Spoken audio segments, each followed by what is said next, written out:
بسم الله الرحمن الرحيم. الحمد لله رب العالمين، والصلاة والسلام على سيد الأنبياء والمرسلين وعلى آله وأصحابه أجمعين، أما بعد. ولقد يسرنا القرآن للذكر فهل من مدكر وإذا قرئ القرآن فاسمعوا وأنصتوا لعلكم ترحمون. அல்லாஹ் தஆலா நமக்கு குர்ஆனை மாபெரும் ரஹ்மத்தாக இறக்கி வைத்துள்ளார். ரசூலுல்லாஹி ஸல்லல்லாஹு அலைஹி வஸல்லம் அவர்களிடத்தில் குர்ஆன் ஓதுவதை கேட்டே பல பேர்கள் இஸ்லாத்திற்கு வந்திருக்கிறார். நபியிடம் மட்டுமல்ல, மற்றவர்களிடமும் குர்ஆன் ஓதுவதை கேட்டு ஹிதாயத்துக்கு வந்திருக்கிறார். ஹிதாயத்துக்கு இழுக்கக்கூடியதாக குர்ஆன் இருக்கின்றன. ஒவ்வொரு மனதையும் ஹிதாயத்தின் பக்கம் கொண்டு வருவதற்கு குர்ஆன் ஓதுவது, அந்த சப்தம், அதை ஓதுவது மட்டுமே மனதை அப்படியே திருப்பி நல்லதின் பக்கம் முன்னோக்கக்கூடியதாக மாற்றுகின்றன. அதையும் மீறி நான் நல்லதின் பக்கம் போக மாட்டேன் என்று அடம்பிடித்து விட்டவர்களும் இருக்கின்றார்கள். அதாவது காபிர்களையும் குர்ஆனுக்கு எதிராக, நபிக்கு எதிராக இருக்கக்கூடிய, எதிராக செயல்படக்கூடிய, குர்ஆனை அழிக்க வேண்டும் என்று திட்டம் தீட்டி செயல்பட்டவர்களுடைய இதயத்தையும் இந்த குர்ஆன் ஈர்த்திருக்கின்றன. அப்படி என்றால் நடுநிலையாக இருக்கக்கூடிய இதயங்கள் ஈர்ப்பதிலே ஆச்சரியம் இல்லை. உமர் ரலியல்லாஹு தஆலா அன்ஹு அவர்களும் குர்ஆன் ஓதுவதை சகோதரிகளிலிருந்து கேட்டுத்தான் அவர்களுக்கு ஹிதாயத்திற்கு காரணமாக இருக்கின்றன என்பதை நாம் பார்க்கின்றோம். ஆமிர் இப்னு துஃபைல் இவர்கள் குர்ஆன் ஓதுவதை கேட்டுத்தான் இஸ்லாத்திற்கு வந்திருக்கின்றார். ஃபுதைல் இப்னு ஐயாம் ரஹ்மத்துல்லாஹி அலைஹி மிகப்பெரிய இறைநேசருக்கு முன்பு அவர் மிகப்பெரிய இறை கோபத்திற்கு ஆளானவர். இறைவனுடைய கடுமையான கோபத்திற்கும் முனிவுக்கும் தகுதியுடையவராக இருந்தார். அப்படியே இறைவனுடைய நேசராக மாற்றியது குர்ஆன் ஓதுவதை காதில் கேட்டதின் காரணமாக. அப்படி என்றால் ஓதியவர்களுடைய இதயம் எப்படி இருக்கும்? குர்ஆன் ஓதக்கூடியவர்களுடைய இதயம் அவ்வளவு பரக்கத்து நிரம்பியதாக, ஓதுவதில் மட்டுமே அல்லாஹ் தஆலா தனியாக பரக்கத்துகளை வைத்திருக்கின்றார். இந்த அளவு உலகத்தில் குர்ஆனை தவிர்த்து மற்ற புத்தகத்தை எடுத்துக்கொள்வோமே என, அது வேதம் என்று சொல்லுவோமே, பைபிள் அதிகமாக எல்லா நாடுகளிலும், குர்ஆனுக்கு அடுத்ததாக சொல்கிறேன், அவை எல்லா நாடுகளிலும் வியாபித்து இருக்கின்றன. ஆனாலும் பைபிளுடைய கருத்து என்று அவர்கள் சொல்லிக் கொண்டாலும் நாம் அதை ஏற்றுக்கொள்ளவில்லை. இருக்கட்டும், அவர்கள், அந்த கிறிஸ்தவர்கள் அதை வேதமாக ஏற்று நடக்கக்கூடியவர்கள் அதனுடைய கருத்தை தானே உள்வாங்கி வைத்திருக்கின்றார்கள். அதனுடைய அசல் பாசை தெரிந்தவர்களாக யாராவது இருக்கின்றார்களா? அசல் பாசையிலே இந்த இஞ்சில் வேதத்தை, பைபிள் வேதத்தை ஓதக்கூடியவர்கள் என்று யாராவது இருக்கின்றார்களா? படிக்கக்கூடியவர்கள் இருக்கின்றார்கள். படிக்கிறது ஓதற்கு வித்தியாசத்தை நாம் புரிந்து கொள்ள வேண்டும். தர்ஜுமாவை படிக்கின்றோம், தமிழை படிக்கின்றோம். தர்ஜுமாவில் ஓதுகின்றேன், அரபியிலே ஓதுகின்றேன். அப்போ ஓதுவது என்பது அரபியில், படிக்கின்றேன் என்பது தமிழில். இதே மாதிரி இரண்டு விதமாக பைபிளை பற்றி சொல்ல முடியுமா? பைபிளை படிக்கக்கூடியவர்கள் நான் பைபிளை ஓதுகின்றேன், இல்லை பைபிளை படித்துக் கொண்டிருக்கின்றார் என்று ஒருத்தர் பைபிளை படித்துக் கொண்டிருக்கும் போது, கைவசத்து பைபிளை வைத்துக் கொண்டிருக்கும் போது அவரை பார்த்து இரண்டு விதமாக சொல்ல முடியாது.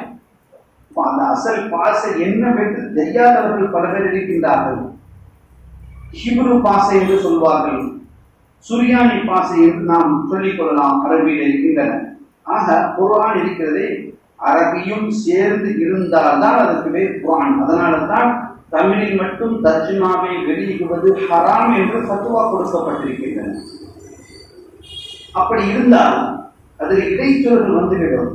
இங்கே அரபி இருக்கும் பொழுது அதற்கு நேர் அரபி தமிழிலே கொடுக்கும் பொழுது இந்த அரபியிலே இடைச்சொல்கள் முடியாது, மனதில் அது இருக்கின்றன. அதற்கு நேர் தமிழில் வரும்பொழுது இங்கேயும் இடைச்சொல்கள் சொருக முடியாது. அங்கே என்ன வாசகம் இருக்கின்றதோ அந்த வாசகத்தை மட்டும்தான் தமிழை காட்டிக்கொள்ள முடியும். இந்த தமிழ் அரபியை நாம் கலட்டி விடுவோமே ஆனால் மிக மிக இலகுவானது. அதிலே நாம் எத்தனை விஷயங்கள் எல்லாம் சொல்லிக் கொள்ளலாம். ரசூலுல்லாஹி ஸல்லல்லாஹு அலைஹி வஸல்லம் அவர்களை நோக்கி அவர்கள் உபை இப்னு கஅப் ரலியல்லாஹு தஆலா அன்ஹு அவர்களிடம் வந்து, நீங்கள் எனக்கு சொல்லும் பையினா சூராவை ஓதுங்கள். லம் யகுன் அல்லதீன கஃபரு மின் அஹ்லில் கிதாபி வல் முஷ்ரிகீன, இந்த சூராவை நீங்கள் ஓதுங்கள் என்பதாக நபி ஸல்லல்லாஹு அலைஹி வஸல்லம் கேட்கிறார். யா ரசூலல்லாஹ், நான் உங்களுக்கு ஓதி காட்டவா? ஆம், ஓதுங்கள். நபி அவர்கள் பிறர் ஓதுவதை கேட்பதையும் வாழ்க்கையில் செய்திருக்கின்றார்கள். நபியின் மீதுதான் வஹி இறங்குகின்றன. நபி மாதிரி அழகான துணியில் ஓதக்கூடியவர்கள் எவரும் இல்லை. நபியை மாதிரி நிறுத்தி அதனுடைய மகரஜிகள், அந்த ஒவ்வொரு எழுத்தையும் எங்கே இருந்து அது கிளம்பணுமோ அங்கிருந்து கிளப்பி ஓதியவர்கள் அவரை மாதிரி வேறு எவரும் இல்லை. ஆனால் அந்த நபியே ரசூலுல்லாஹி ஸல்லல்லாஹு அலைஹி வஸல்லம் அவர்களே இப்னு மஸ்ஊத் ரலியல்லாஹு தஆலா அவர்களிடம் அடிக்கடி ஓத கேட்பார்கள். அதே போன்று உபை இப்னு கஅப் ரலியல்லாஹு தஆலா அவர்களிடம் அடிக்கடி ஓத சொல்லி கேட்பார்கள். சில குறிப்பிட்ட சூறாக்களை இதை ஓதுங்கள் என்பதாக சொல்வார்கள், ஓதி கேட்பார்கள். அல்லது எங்கேயாவது ஓதுங்கள் என்று அப்படியும் கேட்பார்கள். முதல் தடவையாக லம் யகுன் அல்லதீன கஃபரு சூறாவை உபை இப்னு கஅப் ரலியல்லாஹு தஆலா அவர்களை கூப்பிட்டு இந்த சூறாவை ஓதுங்கள், நான் கேட்க வேண்டும் என்பதாக சொல்லும் பொழுது, நான் ஓதி நீங்கள் கேட்கணுமா என்று இவர்கள் கேள்வி கேட்கும்போது முதல் தடவை அவங்களை கூப்பிட்டு முதல் தடவை ஓத சொல்லி கேட்கும்போது அதனால் நான் ஓதமா அப்படின்னு கேட்கிறாங்க. இன்னல்லாஹ அமரனி அன் உக்ரி அல் குர்ஆன், நீங்கள் ஓதி நான் கேட்க வேண்டும் என்று அல்லாஹ் தஆலா உத்தரவிட்டிருக்கின்றான் என்று சொன்னவுடன் இன்னும் சந்தோஷம் தாங்க முடியவில்லை. உண்மையிலேயே அந்த உபை இப்னு கஅபாக நாம் இருந்தால் எவ்வளவு சந்தோஷம் அடைவோம். கற்பனைப்பானை பார்க்க வேண்டும். நபியை நேரடியாக பார்த்தவர்கள், நபியுடைய அன்பை நேரடியாக கண்டவர்கள், நபியுடைய அரவணைப்பை நேரடியாக பார்த்தவர்கள், பிறருடைய கஷ்டத்தில் நபியவர்கள் தாங்கி வாழ்ந்து கொண்டிருக்கின்றார்கள், அதை நேரடியாக கண்ட சஹாபாக்கள். அப்போ நபியின் மீது எவ்வளவு பாசம் பொங்கி இருக்கும். அந்த நபியிடமிருந்து எனக்கு மட்டும் தனிப்பட்ட முறையில் அல்லாஹ் தஆலா என் பெயரை சொல்லியே உபயோகிப்பிடமிருந்து நீங்கள் குர்ஆனை ஓத கேளுங்கள் என்று அல்லாஹ் தஆலா கட்டளை செய்கின்றான் என்று நபி அவர்கள் சொல்லும் பொழுது, அல்லாஹு சம்மானி லக, என் பெயரை உங்களுக்கு சொல்லி அல்லாஹ் சொன்னானா அப்படின்னு கேட்கிறார்கள். நஅம், உங்க பெயரை அல்லாஹ் சொன்னான். உடனே இவருக்கு சந்தோஷம் தாங்க முடியல. கது ذِكْرُ عِنْدَ رَبِّ الْعَالَمِينَ, அகிலங்களின் இரட்சகனாக அந்த அல்லாஹ் தஆலாவிடத்தில் நான் ஞாபகப்படுகிறேன், என் பெயர் சொல்லப்படுகிறது. சந்தோஷத்தை கண்ணில் தனியா வருது. உபை இப்னு கஅப் ரலியல்லாஹு தஆலா அவர்களுக்கு இது கேட்டவுடன் ரொம்ப ஆனந்தப்பட்டு அழுது கொண்டே இருக்கின்றார்கள் ரொம்ப நேரம். அதுக்கு பிறகுதான் அவர்கள் கொஞ்சம் தேற்றி தங்களை உஷாராக்கி அந்த சூறாவை ஓதுகின்றார். அப்படி என்றால் அல்லாஹ் தஆலா இந்த உலகத்திலே குர்ஆனை நாமே பாதுகாக்கின்றோம் என்று சொல்லி காட்டுகிறான். இன்னா நஹ்னு நஸல்னா ذِكْرَ وَإِنَّا لَهُ لَحَافِظُونَ. இந்த தீன், இந்த குர்ஆன், இந்த நபி மூன்றையும் நான் பாதுகாப்பேன் என்று அல்லாஹ் தஆலா குர்ஆனிலே வாக்கு சொல்லிவிட்டான். இந்த தீனை அதை உதாரணத்துக்கு சொல்லி காட்டுகிறான்.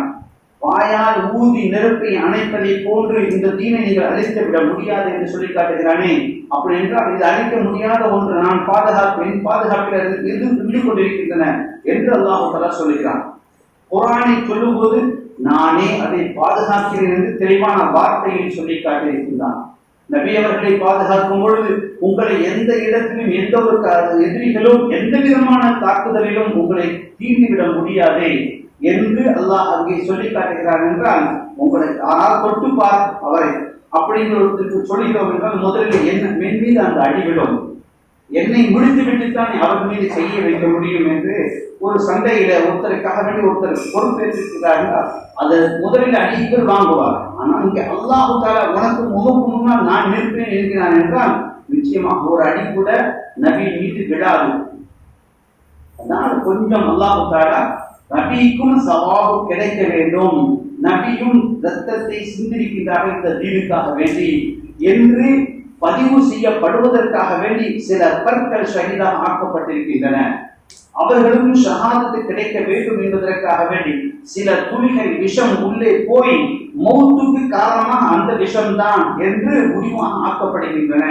அப்ப மௌத்துக்கு காரணம் விஷம் என்றால் இந்த விஷத்தை குடித்தவர் யார்? ஒரு காஃபிரான ஒரு பெண்.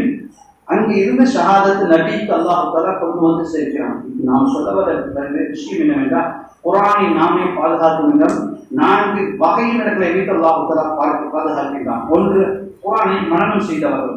இரண்டாவது, பார்த்து ஓதக்கூடியவர்கள். ஓதக்கூடியவர்களும் குர்ஆனை பாதுகாக்கிறார்கள்.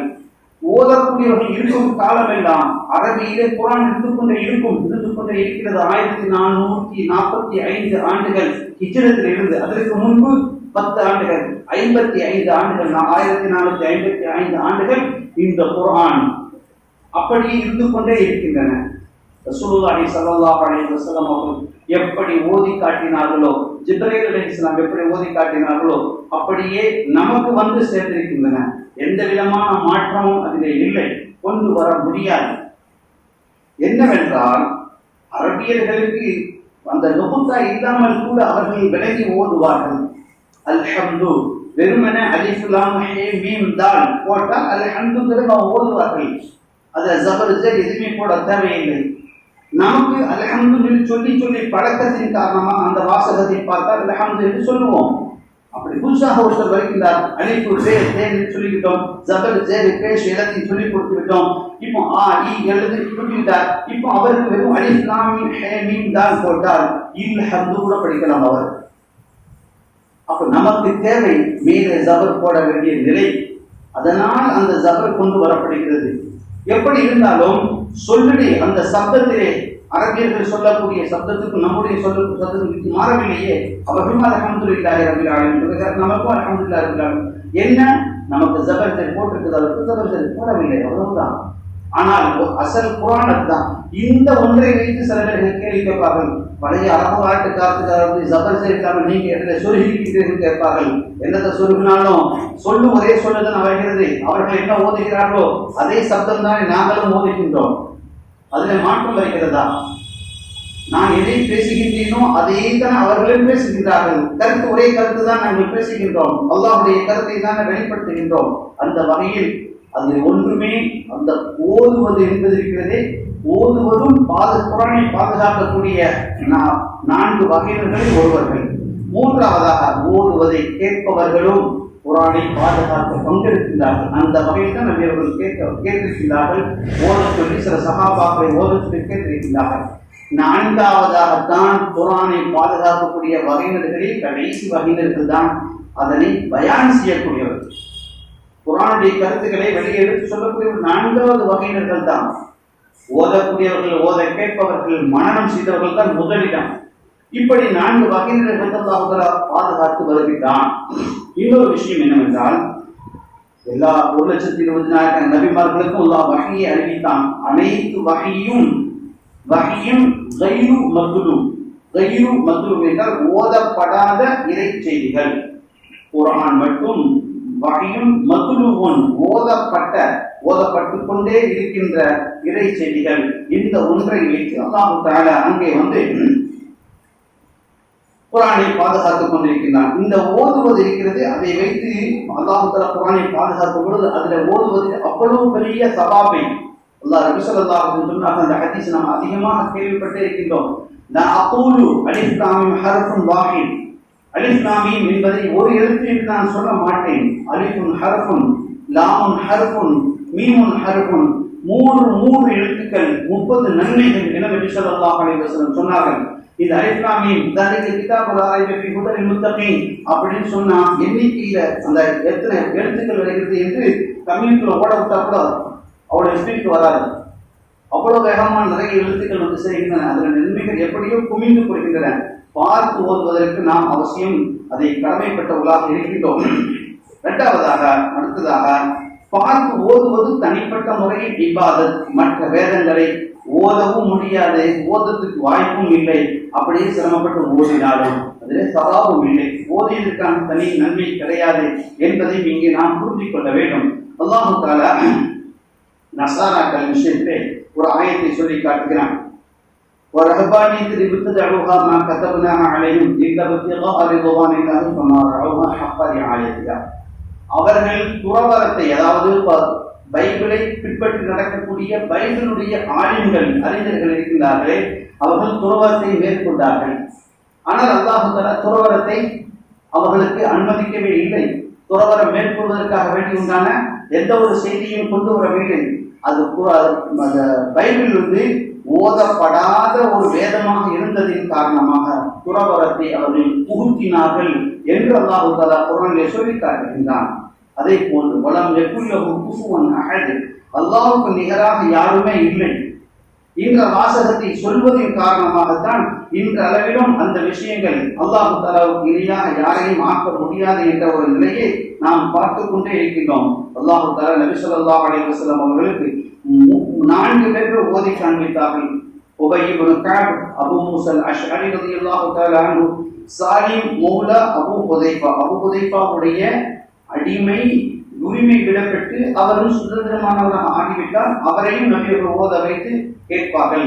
முஆத் இப்னு ஜபல் ரலியல்லாஹு தஆலா அன்ஹு, அவர்களையும் ஓத வைத்து கேட்பார்கள். ஒரு சமயம் அபூ மூஸா அல்-அஷ்அரி ரலியல்லாஹு தஆலா அன்ஹு அவர்களை வைத்து சொல்லும்போது, நீங்கள் ஓதுங்கள், உங்களுடைய குரல் அதாவது ரசூலுல்லாஹி ஸல்லல்லாஹு அலைஹி வஸல்லம் அவர்கள் வீட்டிலிருந்து மஸ்ஜிதுக்கு போகிறார்கள். வெளியே எங்கே போய் மஸ்ஜிதுக்கு வந்து கொண்டிருக்கிறார்கள். அப்பொழுது அபூ மூஸா அல்-அஷ்அரி ரலியல்லாஹு தஆலா வீட்டை கடந்து வரும் பொழுது அங்கு உள்ளே அவர்கள் ஓதிக் கொண்டிருக்கின்றார்கள். வெளியே இப்படியே கேட்டுட்டே இருக்கிறாங்க. நபி ஸல்லல்லாஹு அவர்கள் ஓதுவதை கேட்டுக்கொண்டே இருந்தார்கள். அவர்கள் எவ்வளவு ஓதுவனும் ஓதுனார்கள். அவ்வளவு நேரமும் நபியர்கள் நின்றார்கள். அப்புறமாக அவர்கள் ஓதி முடித்து வைத்து விட்டார்கள். நபி கேட்பது அவருக்கு தெரியாது.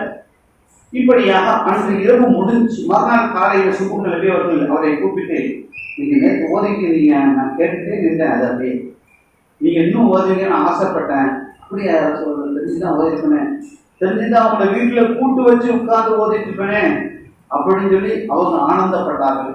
எதற்கு? அப்ப அந்த சமயத்தில் தான் சொல்லி காட்டினார்கள், தாவூத் நபி அலைஹிஸ்ஸலாம் திக்ரு செய்வார்கள், அவர்களோடு மலைகளும் திக்ரு செய்யும், பறவைகளும் திக்ரு செய்யும். அல்லாஹ் தஆலா அவர்களுக்கு இனிமையான குரலை கொடுத்தான். அதே மாதிரி உங்களுக்கும் இனிமையான குரலை கொடுத்திருக்கின்றான். நீங்கள் ஓதுவதை கேட்க சொல்லி எனக்கு அல்லாஹ் கட்டளை இருக்கின்றான். அதனால் நான் கேட்டேன். எப்பொழுது தேவையோ அப்பொழுதுதான் உங்களை கேட்டுக்கொண்டே இருப்பேன் என்ற ரசூலுல்லாஹி ஸல்லல்லாஹு அலைஹி வஸல்லம் அவர்களை ஊக்கப்படுத்தினார்கள். ஆக நபி அவர்கள் தாங்களும் குர்ஆனை ஓதியிருக்கின்றார்கள், தாங்களும் மனனமாக ஓதியிருக்கின்றார்கள், பிறரை ஓத சொல்லி கேட்டிருக்கின்றார்கள். அதனுடைய கருத்துக்களை அவர்கள் தான் சொல்லி ஆக வேண்டும். குர்ஆன் அவர்களுக்கு தான் இறங்கியது. அவர்கள் சொன்ன தஃசீர்கள் தான் இப்பொழுதெல்லாம் நாம் அந்த விளக்கங்களை கேட்டுக் கொண்டிருக்கிறோம். அப்போ 4 வகையிலும் ரசூலுல்லாஹி ஸல்லல்லாஹு அலைஹி வஸல்லம் வருகின்றார்கள். குர்ஆனை பாதுகாக்கக்கூடிய அந்த 4 வகையினர்களில் அனைத்து வழிகளிலும் நபி அவர்கள் பங்கெடுத்திருக்கின்றார்கள் என்பதை நாம் இங்கே பார்க்கின்றோம். ஆகவே குர்ஆனை ஓதுவதாவது நம்முடைய வாழ்க்கையை மேற்கொள்ள வேண்டும். வெறுமனே தமிழை படிப்பதிலே கிறிஸ்தவர்களுக்கு நமக்கு என்ன வித்தியாசம்? வெறுமனே தமிழை படிச்சுட்டு போறாங்க, ஓத தெரியாது, அல்லது ஓத தெரிந்தாலும் அதிகமாக இதிலேயே மூழ்கிறார்கள் என்றால் அவர்கள் படிக்கின்றார்கள் பைபிள். நாம் அதாவது குர்ஆனை ஓதும் விஷயத்தில் மட்டும் நான் சொல்கிறேன். அவர்கள் படிப்பதற்கும் நாம் தர்ஜுமா படிப்பதற்கும் ஒரு வித்தியாசமும் இல்லை. குர்ஆன் ஓதுவதையும் அதற்கு நிகராக சரிக்கு சமமாக இதையும் முக்கியத்துவத்தோடு எடுத்து நடக்க வேண்டும் என்பதைத்தான் இங்கே நான் பதிவுபடுகிறேன். அல்லாஹ் தஆலா குர்ஆனை ஓதக்கூடிய பாக்கியம், அதை கேட்கக்கூடிய பாக்கியம், அதிகம் மனப்பாடம் செய்யக்கூடிய பாக்கியத்தை, அதனை விளங்கிக் கொள்ளக்கூடிய பாக்கியத்தை நம் எல்லோருக்கும் தருவானாக. வாஹிரு தஅவானா அல்ஹம்துலில்லாஹி ரப்பில் ஆலமீன்.